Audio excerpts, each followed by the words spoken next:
യേശുദാസ് എന്ന് പറഞ്ഞാൽ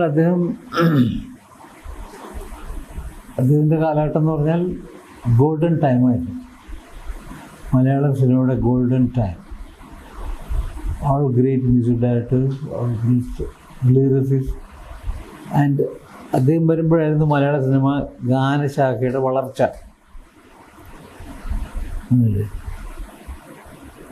അപ്പം അതിലദ്ദേഹം ഭാഗഭാക്കായത്.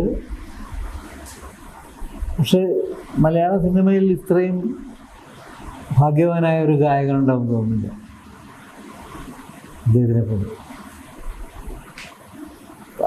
എൻ്റെ ഭാഗ്യം കൊണ്ട് എൻ്റെ എന്തോ അദ്ദേഹം ഇത്രയും വലിയൊരു ഹിമാലയം നിൽക്കുമ്പോൾ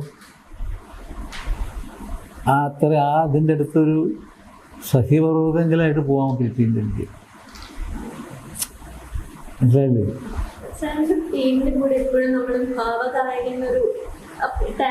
അത് ആരെ തന്നെന്ന് എനിക്കറിയില്ല. എനിക്ക് അങ്ങനെയൊന്നുമില്ല. എൻ്റെ പേര് വിളിച്ചാൽ മതി.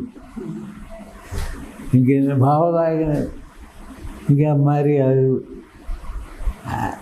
Actually I am telling you, I am a very ordinary person. പക്ഷേ എന്തോ ഈശ്വരൻ്റെ ഇതുകൊണ്ട് ഇങ്ങനെ ഇതിൽ വന്ന് ആദ്യം വർക്ക് ചെയ്യാൻ വേണ്ടി പോയതാണ് മാരിയൻ കമ്പനിയിൽ. മാറി പാട്ടുകാരനായതാണ്. നിയോഗം. അത് ഞാൻ ഒരിക്കലും ഞാൻ ഒരു സിനിമ പാട്ടുകാരനാണെന്ന് ചോദിച്ചിട്ടില്ല. അവിടെ ചെന്ന് ജോലി എടുത്തു. പിന്നെ പിന്നെ വേറൊരു കാര്യം, അന്നത്തെ കാലത്ത് കഷ്ടപ്പാടുണ്ട്. ഞങ്ങളൊക്കെ ഒരുപാട് കഷ്ടപ്പെട്ടുണ്ട്. ഒരു പാട്ട് പാടണമെങ്കിൽ ജയമാരുതി ഒരു കമ്പനികളുണ്ട്, അവിടെ പോയി കാലത്ത് പോയിരിക്കും.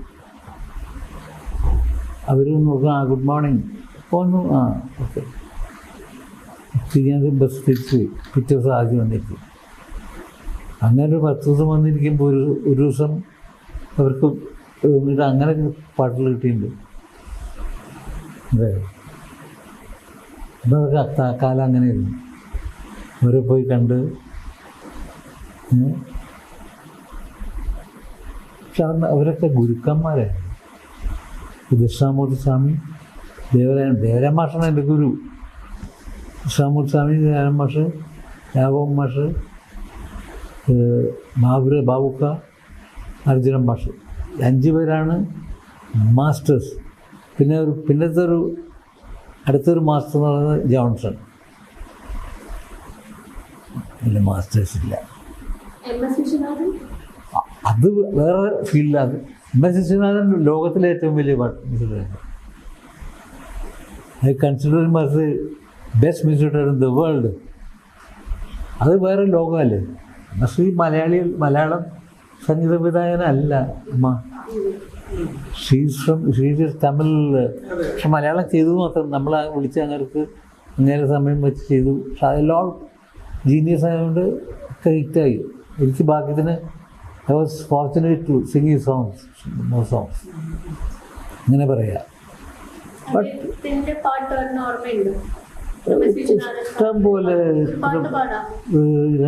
രാജീവനയനേ നീയുറങ്ങൂ, രാഗവിലോലെ നീയുറങ്ങൂ, 1000 ചുംബന സ്മൃതി സുമങ്ങൾ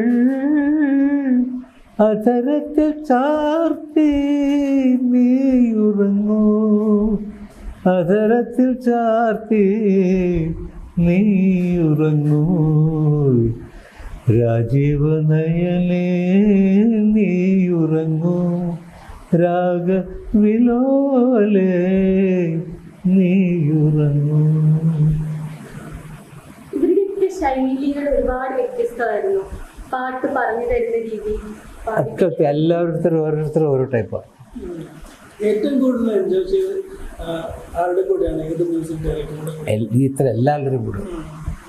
they have different style of teaching and different masters, great masters. ചിലപ്പോൾ തോന്നും ഏറ്റവും വലിയ സംഗീത സംവിധായകൻ ദേവരാജനായിരിക്കും. ഇതിൻ്റെ ചില പാട്ട് കേൾക്കുമ്പോൾ ഇതിനപ്പുറം വലിയ ആർക്കും ചെയ്യാൻ പറ്റില്ല. തോന്നാറുണ്ട്. എംബസിയുടെ പാട്ട് കേൾക്കുമ്പോൾ അയ്യോ ദശാമുസ്വാമി സ്വാമിയുടെ ചില പാട്ട് കേൾക്കുമ്പോൾ എൻ്റെ പൊന്നു കാവ്യ പുസ്തകമല്ല ജീവിതം എന്നൊരു പാട്ട് പഠിക്കും. ചെമ്പകമല്ല നീ ഓമനി ഒരു പനി നീച്ചൻ ക്ലാസ് ബ്യൂട്ടിഫുൾ സോങ്സ്.